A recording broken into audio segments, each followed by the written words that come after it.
In the southwest of Haiti, there is a department called NIP. In 2022, a video emerged from that region showing an alleged senior member of the Segond gang, the group led by the flamboyant rapper Izo.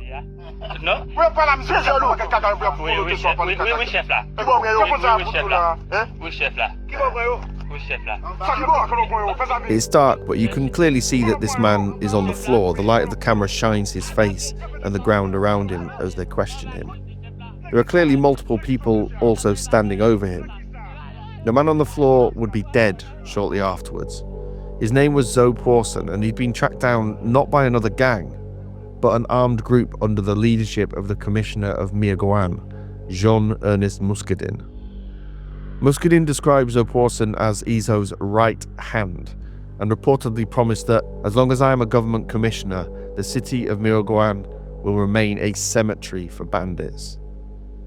Izo responded by kidnapping 38 people and threatening Muscadin directly.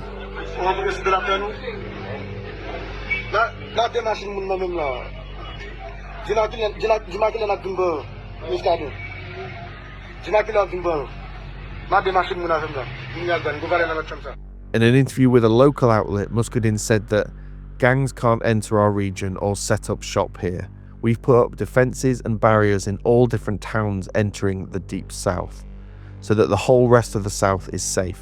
This way criminals can't invade us and people can live and come to the department where they can live in peace and enjoy their lives, as they should.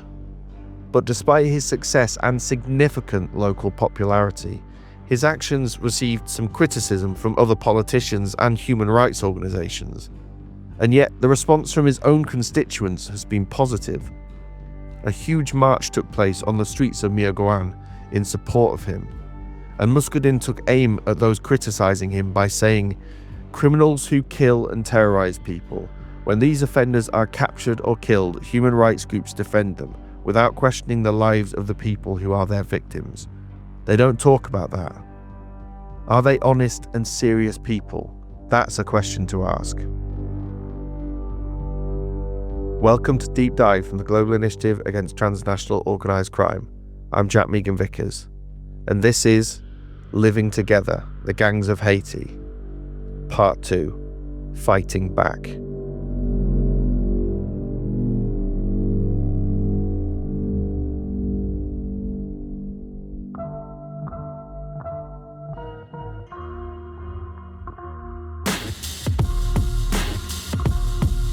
During the 80s and early 90s, Pablo Escobar's Medellin cartel was looking for ways to move cocaine into the US and saw an opportunity in using Haiti as a transit point, utilizing the chaos in Haiti at the time after the removal of Jean-Claude Duvalier from power, the son of the Haitian dictator François Duvalier. The cartel began working with a military man named Lieutenant Colonel Joseph Michel Francois, who was tasked with protecting and monitoring an airstrip outside of Port-au-Prince, where cocaine-laden planes would land and take off. He earned millions from this. A new president was elected in 1991, Jean-Bertrand Aristide, but just a year later he was ousted in a military coup. One of those that led that coup was Lieutenant Colonel Joseph Michel Francois, who was then appointed as the head of police in Port-au-Prince and hired his own people to run the ports and the airport. Cocaine seizures in Haiti plummeted to zero. The fox was in charge of the henhouse. He then turned to a little-known gang run by a guy called Bwa Kale, known as Jacques, to handle the transshipment to the US. Now I just want to mention one other name here because he will be important for later in this story, Guy Philippe. Guy Philippe was trained in Ecuador by the US Special Forces, and he became a commander in the Haitian National Police back in the 90s in Cape Haitian, which is an important port in the north. He was dismissed in 2000 because of his alleged role in the first coup against Aristide. He fled to the Dominican Republic, and we'll be hearing again from him later. Anyway, the military junta collapsed in just a few years and President Aristide returned to power to finish his term. Fast forward to 2003, and Jacques, the man Lieutenant Colonel Joseph Michel Francois had put in place, had risen to become a powerful player. It's also alleged that he was the godfather to one of President Aristide's daughters and possibly helped finance his political career. From his hilltop mansion above Port-au-Prince, Jacques and his network worked with Colombian cartels to move tons of cocaine into the US, reportedly earning around $13 million a year. By this time, Aristide had again returned to power, and under pressure from the US, he expelled Jacques, who was extradited to the US to face trial for cocaine trafficking. Another cocaine trafficker called Jean-Hubert Jasmet, known as Eddie One, who was also expelled by Aristide, and then became a witness for the US, he spoke about how they would move cocaine from Colombia to South Florida via Haiti, either through aeroplanes or boats. Now, when Jacques was facing trial in the US, he made some pretty extraordinary accusations against the president, claiming that he could not have operated his cocaine business without paying huge bribes to President Aristide, and then went on to accuse the president of being a drug lord and turning Haiti into a narco state. President Aristide denied all allegations and accusations. That being said, a number of people surrounding the president were convicted, including his security chief from the presidential palace, Auriel Jean, who flipped and turned witness, helping to convict another prominent Haitian cocaine trafficker, Serge Edouard, in 2005. 10 years after his release, Auriel Jean was assassinated in Haiti by two men on a motorcycle in 2015. Jacques was released that same year and deported back to Haiti, where he appears to have drifted from the public consciousness. President Aristide was again toppled in a coup in 2004. The coup was supported by the Front for National Liberation and Reconstruction, a paramilitary group set up by former police commander and US Special Forces trained Guy Philippe. The people that are in the streets in Cap-Haïtien, in Hinche, in Gonaïves, in Port-au-Prince, in Maïsad, all over the country. I am the chief. I'm sorry, say that again, please? I am the chief. Every time we have a good president, they kill it. They kill him. They want to take all the power here so they can keep on stealing the country's money. And they have some contact with the international community to come and give people that really want to help, to give us pressure. But this time we won't take this pressure. If they want to kill me, I'm ready. They can come and kill me. I'm ready to die for my country. Now, at the end of part one, we talked about extortion and how this is where the Haitian gangs make the majority of their money. But there are those within the Vivre Ensemble alliance that have international connections within markets like cocaine, people smuggling, and firearms. And so if we start with cocaine, obviously, despite the risks and scrutiny associated with it, cocaine is obviously still a very attractive illicit market for organized crime.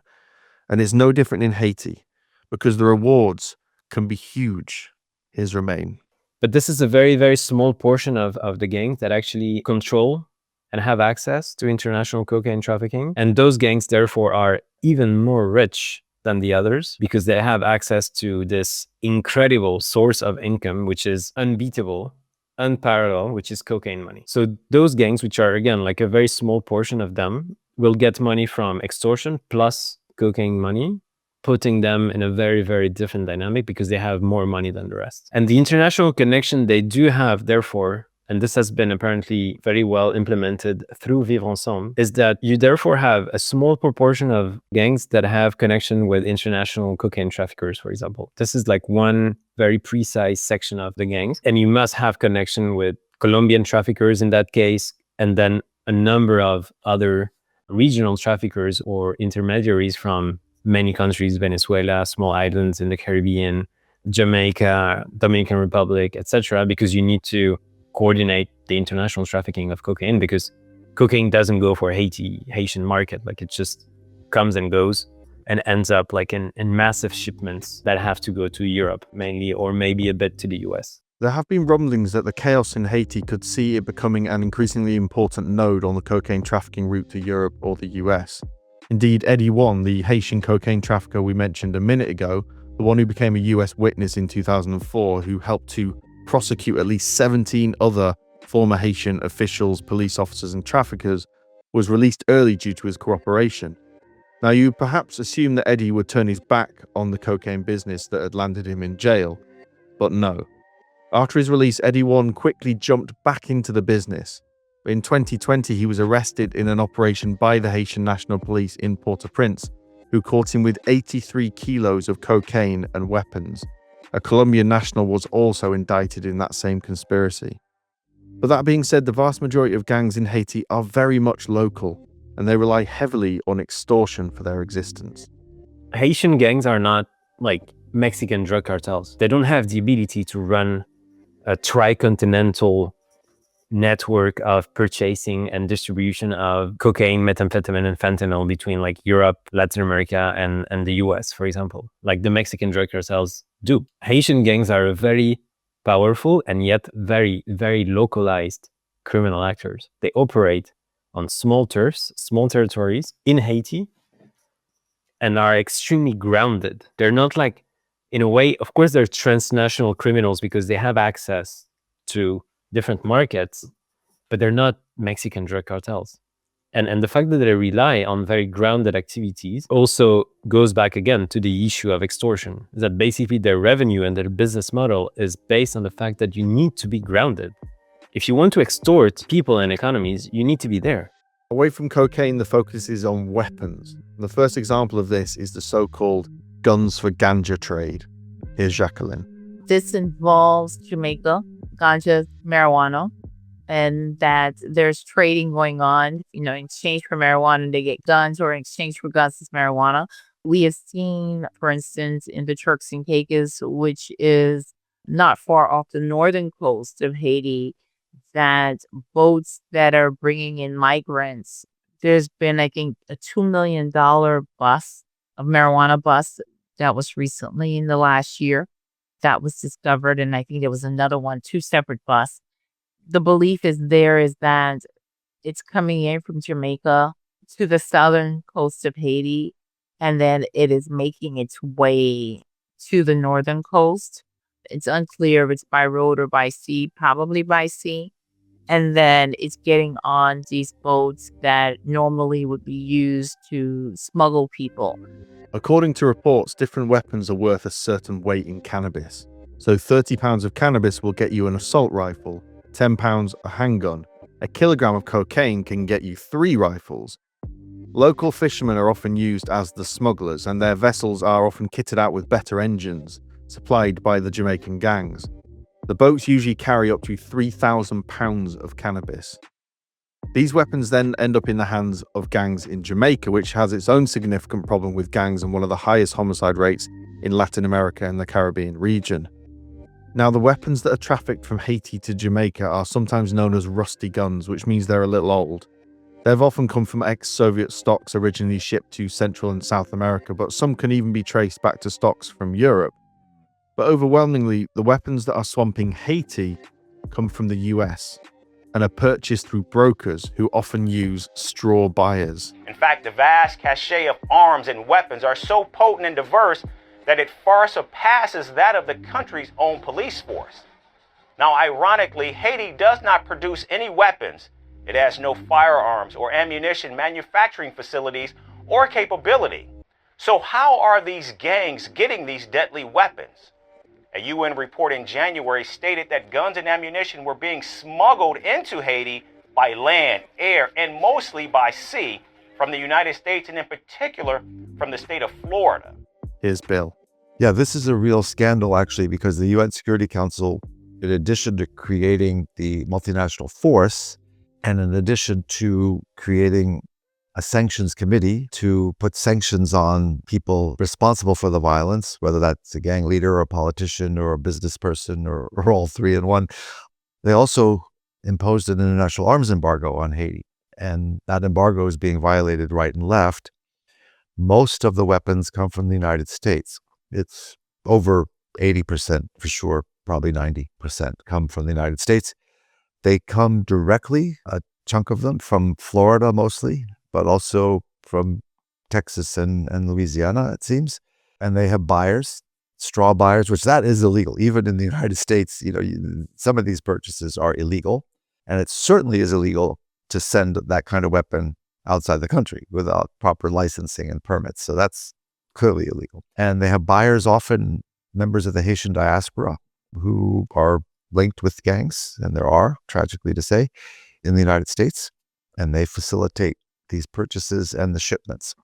Some of the weapons also come through the Dominican Republic, across the border.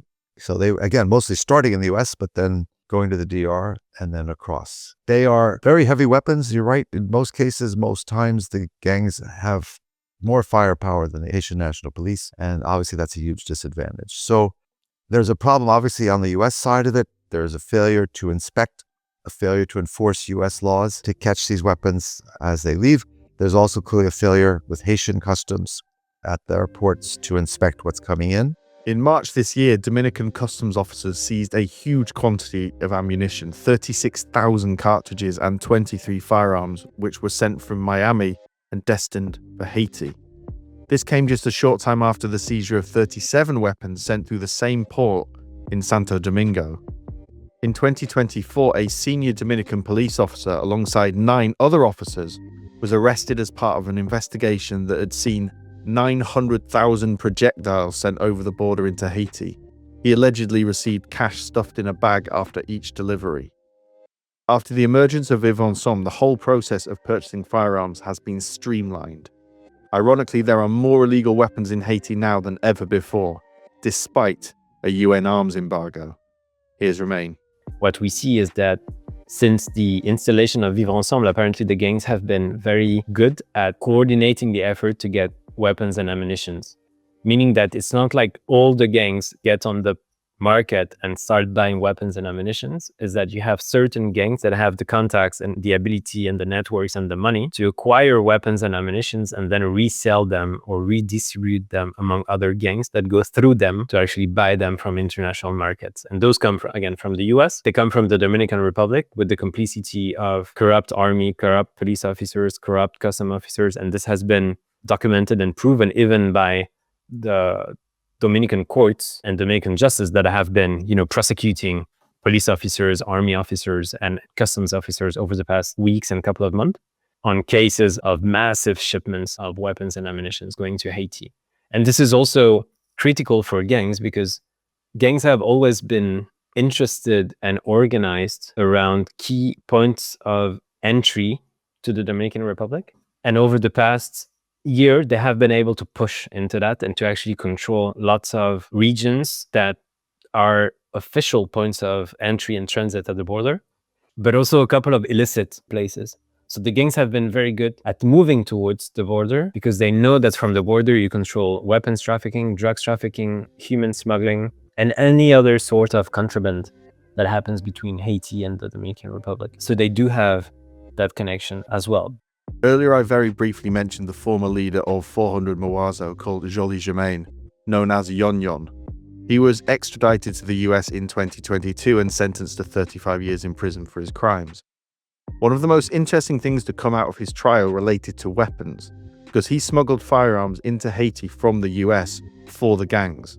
Kalashnikovs, AR-15s, M4 carbines, M1As, and even a .50 caliber rifle. And they were paid using laundered money that had come from the ransoms received from kidnapping.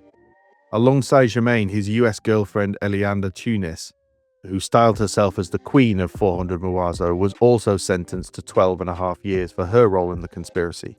2 more Haitians residing in Florida called Jocelyn Dore and Walder St. Louis acted as straw purchasers for Germain and bought 24 firearms, claiming they were the legal owners of the weapons when in fact they would be sent on to Haiti. The weapons were smuggled in containers labeled as food and household goods. Here's Jacqueline. The trafficking of arms have come from Florida, particularly Port of Miami. We have the Everglades. But what we've also started to see recently is that traffickers are looking for new routes. One particular story that at the Miami Herald we did a couple of months ago, it involved when some guns arrived in Cape Haitian, which is the second largest city. And this was because the port in Port-au-Prince was shut down at the time. And they found these guns in a container.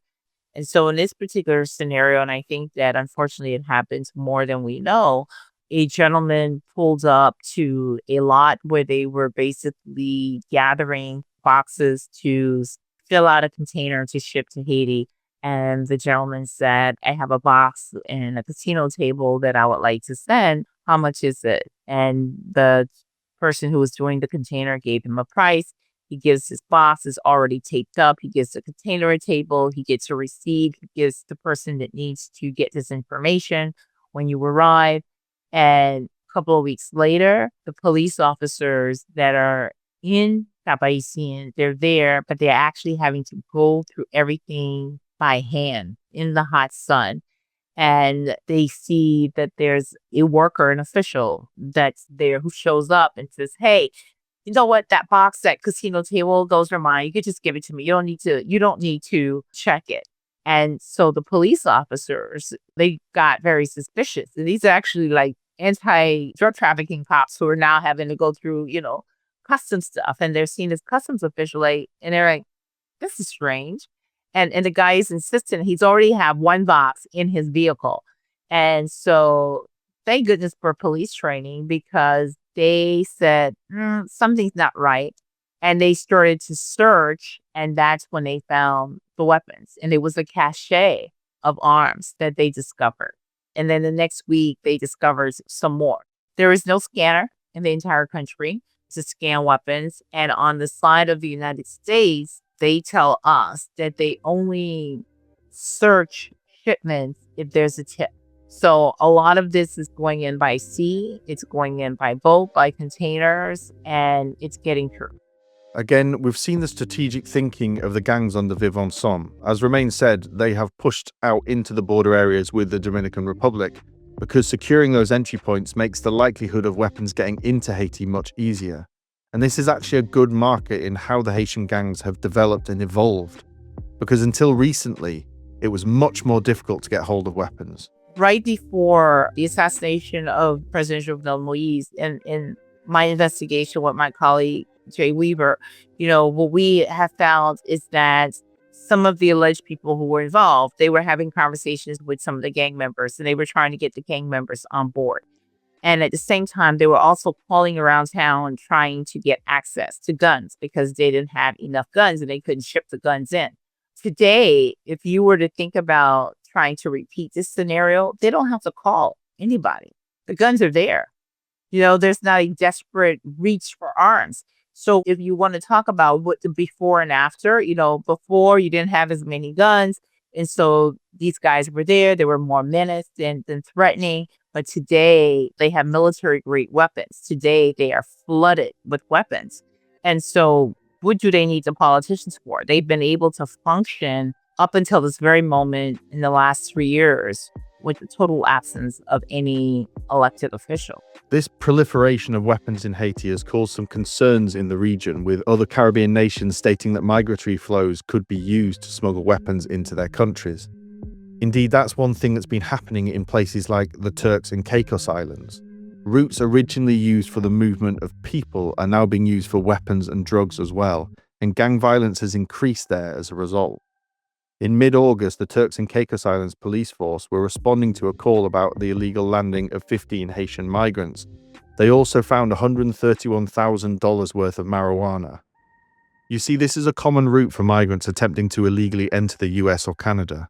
They go from Haiti to the Turks and Caicos Islands or Bahamas before trying to enter the US or Canada. But that being said, according to a report for the UN Security Council, over 330,000 Haitians left the country in 2023 alone for over 20 different countries.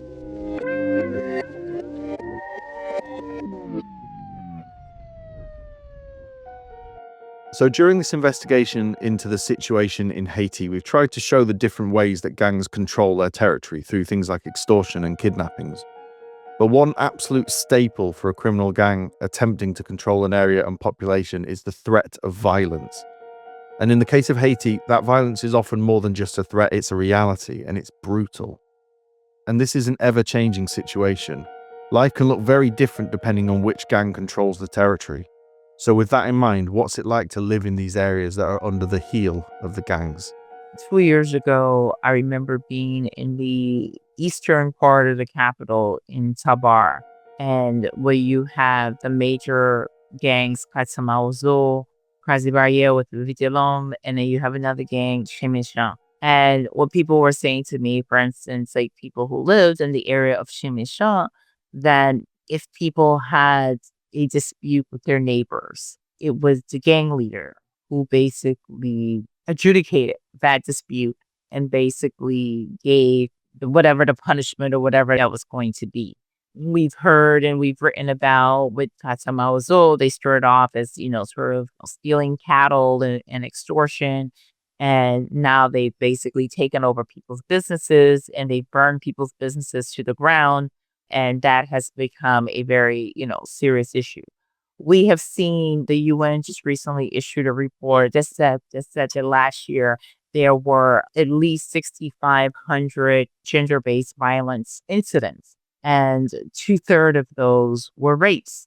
And two-thirds of the rapes were being carried out by armed gangs. So what does this tell you? This tells you that in these poor neighborhoods where people are living, where gangs are either fighting for control or in control, that it's the very people in their territories that are being terrorized, that are being killed, that are being raped, that are having their access to healthcare, to hospitals, to schools, all cut off or worse, destroyed.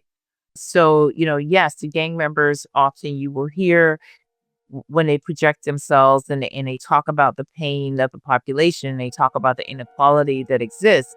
But unfortunately, the evidence of their actions doesn't fit their words. Like we've seen in other parts of the world, the gangs control the routes in and out of areas with checkpoints set up all over the place. The fundamental reason behind this is it's another form of rent extraction. Now, according to one business owner operating in Port-au-Prince who was moving goods through the port, he called Haiti a checkpoint society and that they've been living this way for decades. And research carried out by the GI has shown that the business of checkpoints in Haiti has in some cases become highly structured and bureaucratized.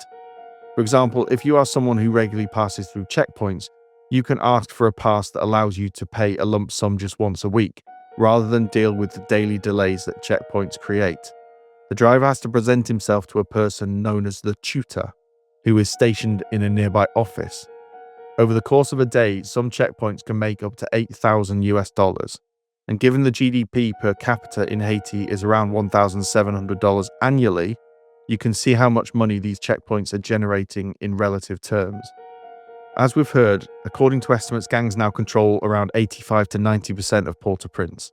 And with that level of control, much of the violence committed by gang members is met with no justice because the levels of impunity are so high. Who are you going to complain to? Here's Bill.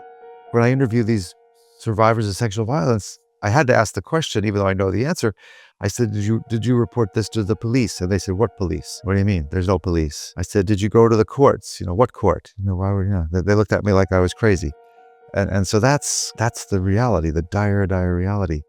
And that has to be fixed. It really does. It's probably worth mentioning at this point that away from the gang leaders, who comprises the gangs themselves? Because like other parts of the world that suffer from these urban gangs, the makeup of them is young. Many of the members are children. What they've told me directly, and what I've, talked to others about who are following this very closely in Haiti, is that they coerce the children to join in different ways. So one is the softer approach, so to speak, of here's some money, we're going to feed you a hot meal every day, you're going to have a gun, you'll kind of be a big shot in your neighborhood. I said, why did you join? And they said, well, we had nothing else. We went to school, we did whatever grade they finished, but there were no jobs, nothing, no future. And one of them said to me something I'll never forget. He said, and when you're hungry, you don't think about fear.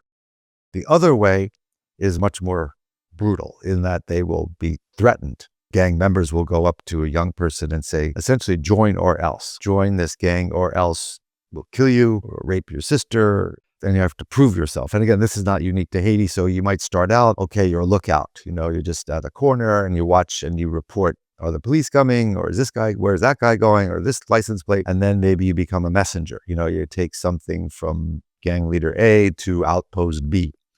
And then it graduates from that to then maybe you are involved in an operation and then you get involved with violence in some way.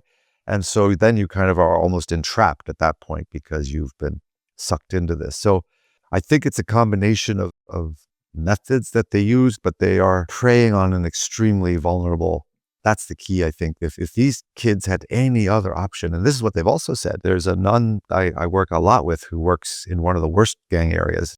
She told me she'll have some of the kids come up to her and say, "Sister, help me get out of this. I don't want to do this. Please, is there something else? I just can't stand it." And she said that happens all the time. And it's hard to leave. As you know, with gangs, once you're in, they don't want you to leave, and it can be dangerous to leave. And the number of kids that are part of these gangs is astounding. Here's Whitlaw.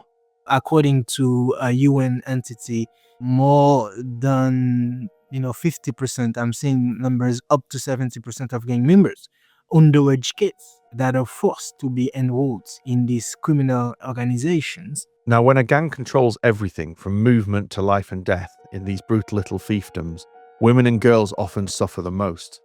There are now over 1 million internally displaced people in Haiti living in temporary camps.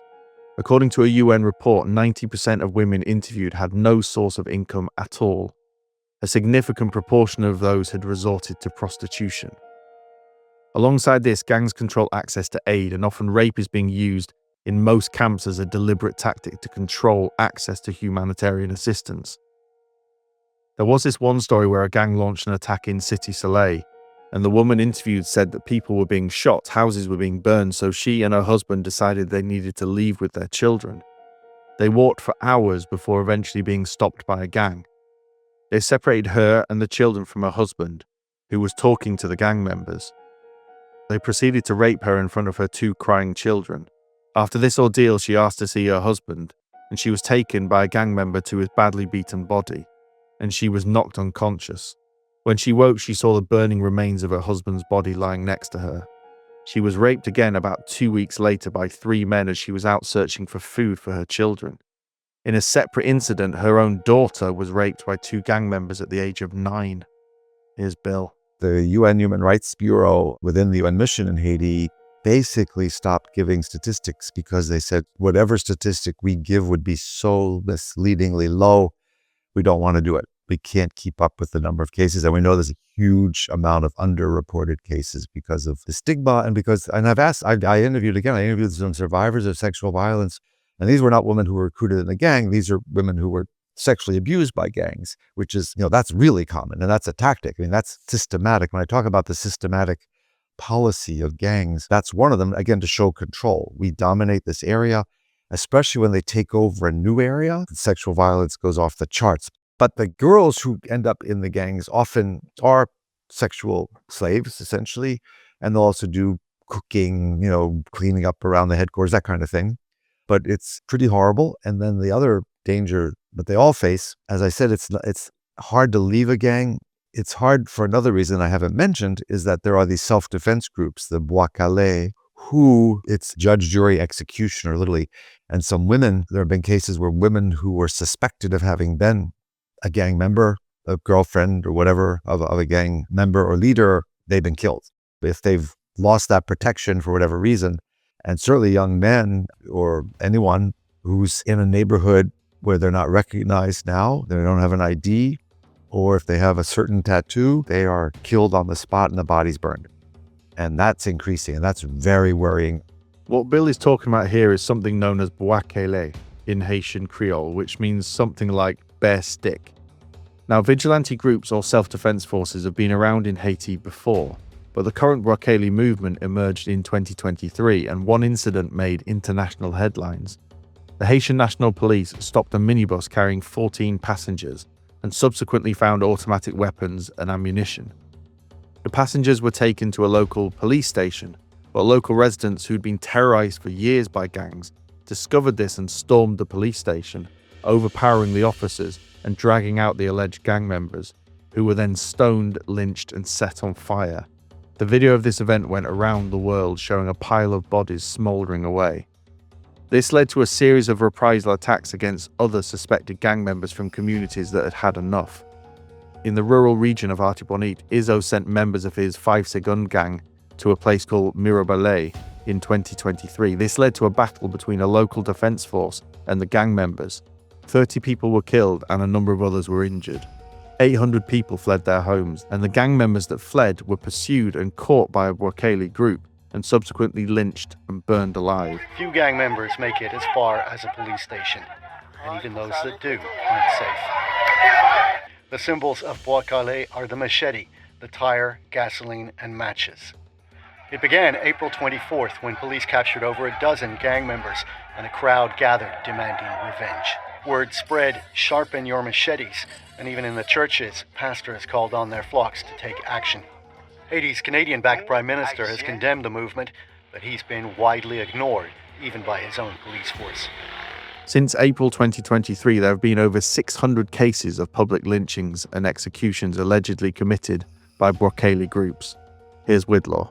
Bwa Kale is the latest example of the privatization of the state's functions. Basically, in Haiti today, almost everything from electricity to public safety to health to education, most things are privatized. And because the state is dysfunctional and incapable to provide those services, the Haitian population has to take matters into its own hands and give themselves security. And since this movement started, and in a nutshell, the movement is young people and sometimes elderly and often some police officers got together and they try and protect their own neighborhoods because the Haitian state is incapable of doing this. And if you come to Port-au-Prince today, it is the manifestation of this is different gates everywhere in the city. Everywhere you go, you will have to front young folks asking you for your ideas, asking you who do you know in this neighborhood and why you are here. It is a disintegration of the public sphere, and any foreigners, anyone you don't know, is considered a danger. And in some instances, you can witness cases of assassination, basically, of people who do not have ideas with them but are not necessarily affiliated with gangs. More than 1 million people do not have a birth certificate in this country, and hundreds of thousands do not have ideas because the state is unable to provide them one, right? So it's one way for the rest of the capital so they don't fall into the hands of the gangs, but at the same time, it causes its own issues when it comes to, the fear of the others, when it comes to what we call in French dérapage, where people who are not necessarily gang members, who are not necessarily affiliated with gangs, can be caught and die. The groups put up checkpoints and block access to their safe neighbourhood. Small groups armed with sticks, stones and machetes patrol the area. Some now carry firearms. If someone considers something a threat, a quick message in a community WhatsApp group brings the numbers out onto the street to combat the perceived danger. You can understand this reaction. Not only do people not feel safe, the reality is that they often aren't. According to BINU, the United Nations Integrated Office in Haiti, 4,789 people were killed in 2023, including women and children. In 2024, that rose to over 5,600. The homicide rate in Haiti is 40.9 per 100,000. The vast majority of these are committed by the gangs. But beyond the numbers of people killed, these numbers don't take into account the misery inflicted by the gangs on the wider society. Now, there is one other person worth talking about here, Guy Philippe, the former chief of police in Cape Haitian involved in the coups against President Aristide in the 90s and early 2000s. Well, as promised, his story didn't end in the early 2000s. He was confidentially indicted by the US in 2005 for money laundering and trafficking cocaine into the US. At the same time, he was seeking the presidency, which was wildly unsuccessful after receiving around 1% of the vote. A theatrical moment came in 2007 when the Haitian National Police, supported by the DEA, launched a dramatic raid on Philippe's home in Lakia, Black Hawk helicopters and all. But somehow he escaped, and it was alleged he enjoyed the highlights of the raid on a TV from a nearby town. He was eventually caught in 2015, just a few days before being sworn in as a senator. He admitted to money laundering and taking bribes from Colombian traffickers in exchange for protecting the drug shipments and ensuring that they continued their journey to the US. He was jailed for 9 years but released after 6 and returned to Haiti in November 2023. So why am I telling you this? Well, it's because Guy Philippe quickly threw himself back into the chaos, organising demonstrations across the country, including the capital, the border area with the Dominican Republic, and in the western area of Jérémie. He urged revolution and civil disobedience to free Haiti. He also called for the embattled Prime Minister Ariel Henry to resign. But what was most interesting was that at his demonstrations, Philippe was flanked by heavily armed men in uniform and plain clothes. Many were members of the Protected Areas Security Brigade, BSAP, a government agency originally tasked with protecting environmental and ecological sites. There are reportedly between 2,000 and 6,000 members of the BSAP. And the strange thing is that no one seems to know how these agents are recruited, trained, and paid for. They appear to be both part of the state, but not under its control. But what's been reported is that Guy Philippe and his support in the BSAP have joined with Commissioner Muscadin. What the story of Muscadin and Philippe show is that certain individuals are able to operate politically with the support of armed militias, posing a further threat to the authority of the Haitian government. One reason these Bwa Kale groups have emerged is due to the state's inability to protect its own people, and a lack of Haitian national police is part of the problem. In somewhere like New York, you have a population of around 8.5 million, and the NYPD has numbers of around 36,000 officers and another 19,000 civilian employees, whereas the entirety of Haiti, with a population of 11 million, on paper has just under 14,000 officers. But in practice, those available for active patrolling is thought to be around 3,300. Here's Bill. That is way below any internationally accepted ratio of police per 100,000. I think it's under half, actually, the last I checked. Haiti should have, for 11 million people, more like 30,000 police, at least. So you have a huge, literally, vacuum there of the police simply can't be everywhere. And they don't have enough of anything. Vehicles, radio communications. They can't move by air, which is really important in gang-controlled areas, which are densely populated, narrow streets. I mean, the gangs can easily blockade the streets and monitor who's coming in and out. Then you have the distrust, the other element that's quite strong. Let's say if the police were to arrest some gang members and not kill them, or if they don't, they will somehow get away with it. They might end up in prison, but they'll escape, or they'll run the gang from the prison. There's a huge distrust of their institution. So they see it. And I understand it. Believe me, it's one of those times where you say, I don't condone it, I don't accept it, but I understand it. Where they're saying, if we don't deal with this ourselves, it's not going to be dealt with. You see, as Bill said, you completely understand why some Haitian communities have rallied together to protect their neighbourhoods from the scourge of the gangs. The problem lies in the fact that if these groups are committing violence, they are contributing to the ever-expanding violent ecosystem. But as Widlaw said, these people got together because the Haitian state is unable to protect them. So I would ask, what would you do if you were in this same situation? There is distrust in state institutions, including of the police, both from the general population but also from within the force itself. And so it's hardly surprising that there is evidence that the Bwa Kale self-defense or vigilante groups have collaborated with police officers, committing retribution on gang members. Here's Jacqueline. I think that there is overall a desire by the average police officer to shut this down, to restore law and order. They live in these communities. They've been personally affected by this violence, and they want peace. But I think the problem is, how does that translate? A couple of months ago, Doctors Without Borders, Médecins Sans Frontières, who have been through in Haiti, over 30 years, through every major disaster I've covered. I mean, they have been key. They announced the closure of several of their hospitals, and they weren't taking any new patients. And it was temporary, but it was in protest for the fact that police officers were carrying out extrajudicial killings with the assistance of some of these vigilante groups, and they were attacking their staff and attacking patients in their ambulance.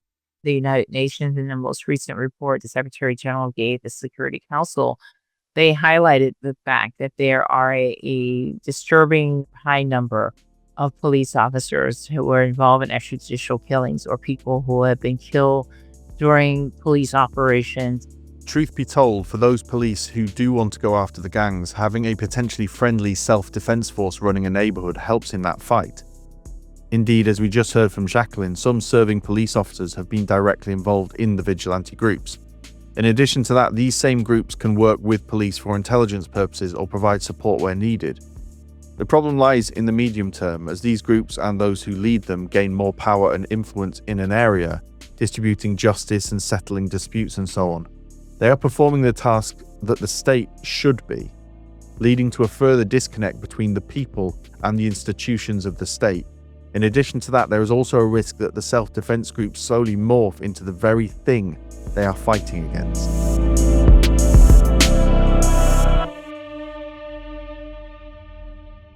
Haiti has had security problems for a while, and as a result, the UN has engaged in the country a number of times. But as you can probably tell, these have not only been unsuccessful, but also, in fact, rocked by scandal. Given the length of this episode, we'll probably focus on the post-2004 intervention, which was just after President Aristide was ousted for a second time in a coup. The force that went into the country was called the United Nations Stabilization Mission in Haiti, known as MINUSTAH. So it was in Haiti from 2004 until 2017, quite a long time. At its height, it was around 13,000 military and police. This is Sophie Rutenbach, a visiting scholar at the New York University Center on International Cooperation. The goal was very much to try and address the kind of underlying causes of the sort of fragility of the Haitian state.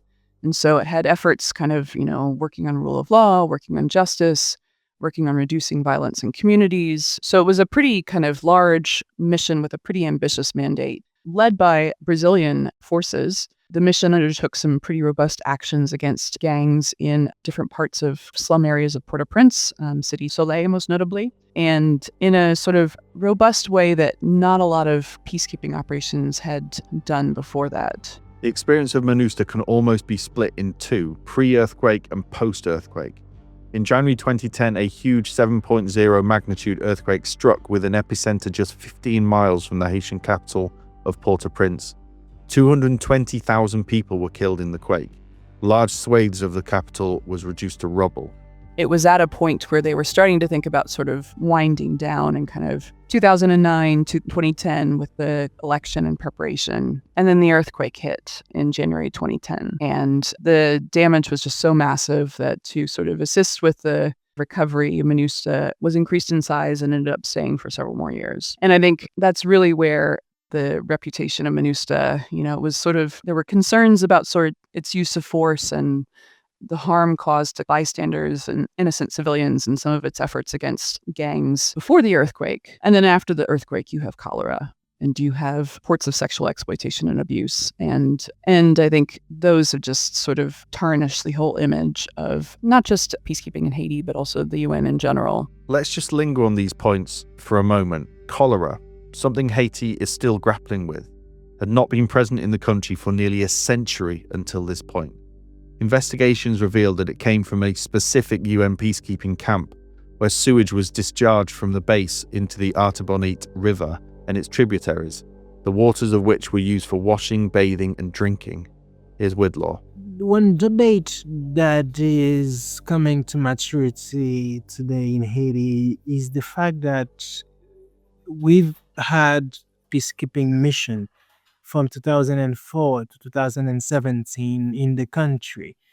And if they were able to stabilize this place for a moment, they also brought cholera to this place. More than 10,000 people were killed and, close to 1 million were infected by the disease. And initially, the United Nations refused to recognize that, UN peacekeeping soldiers brought the disease to this country.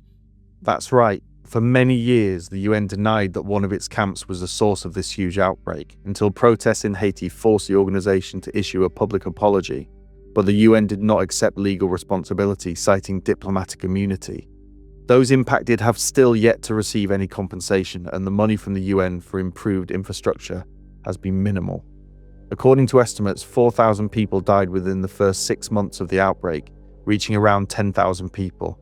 According to the US Center for Disease Control, the CDC, between October 2010 and March 2011, 820,000 people were infected with cholera, and the island nation is still suffering from this infectious disease.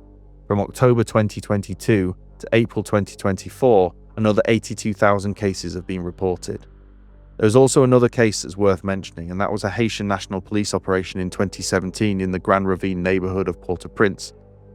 The operation was carried out by 200 national police with the support of MINUSTA, who helped plan the raid. For 6 hours, Grand Ravine was turned into a war zone. During the fighting, it was reported that UN police secured the perimeter of a school, and a small contingent of Haitian police entered searching for gang members. After an extensive search, intelligence from bystanders revealed that some gang members were holed up somewhere in the school. A short gunfight saw 2 police officers shot and the gang members escaped. The police then blamed those who provided the intelligence, claiming that it must have been a setup, and started shooting people and beating others. Some of those beaten were allegedly hauled off by UN peacekeepers. 9 civilians were killed, 5 had been shot in the head, and the bodies were left until the following day. It was alleged that one body had been actually dragged from a nearby house and dumped at the school with the others. According to an investigation by The Intercept, the UN statement that officers were only stationed at the perimeter does not match the eyewitness testimonies they gathered. And just to add, Barbecue is said to have been one of those police officers involved.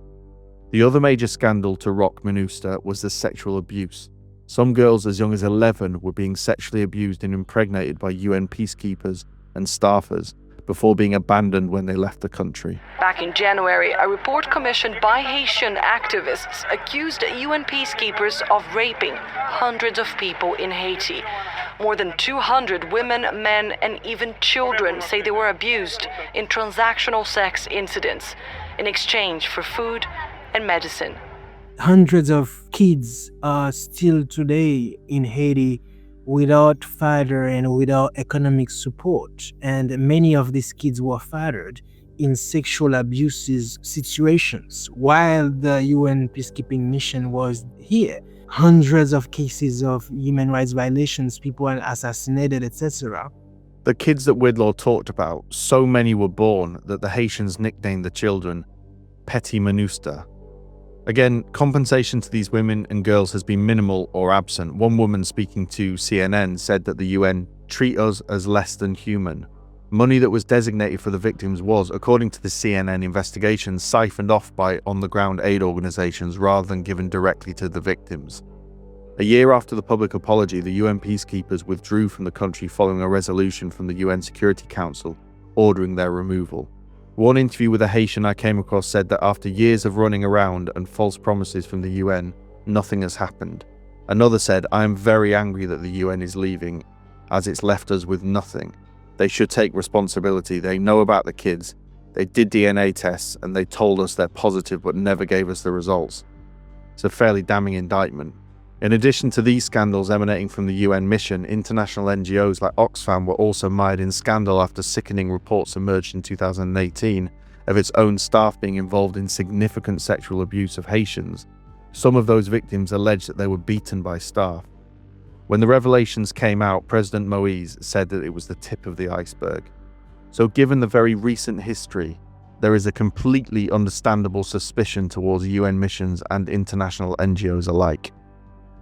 And this is one of the reasons why there is such a strong desire by Haitians to solve this crisis themselves. The debate we are having today in this country is why it is best for Haitians to solve their own insecurity problems. And if you talk to folks here, are asking the international community for help, but help to strengthen the Haitian National Forces, to strengthen the Haitian police, to strengthen the army so they can solve this insecurity problem, not just for this time, but establish the structures necessary so in a few years we don't go back to the same places.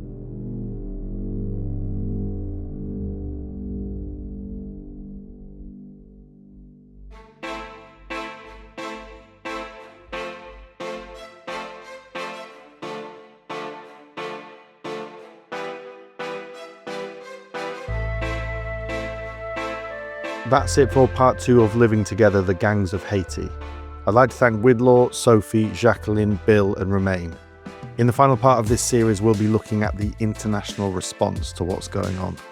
And as always, in the podcast notes, you will find a bunch of links and reports relating to this topic. If you want more research into organised crime around the world, head over to our website, globalinitiative.net. Also check out our YouTube channel where our series The Index has discussed cannabis legalization in Morocco and before that outlaw motorcycle gangs in Canada. We'll be back soon with part 3 on Haiti. This has been Deep Dive from the Global Initiative Against Transnational Organised Crime. I'm Jack Megan Vickers. Thanks for listening.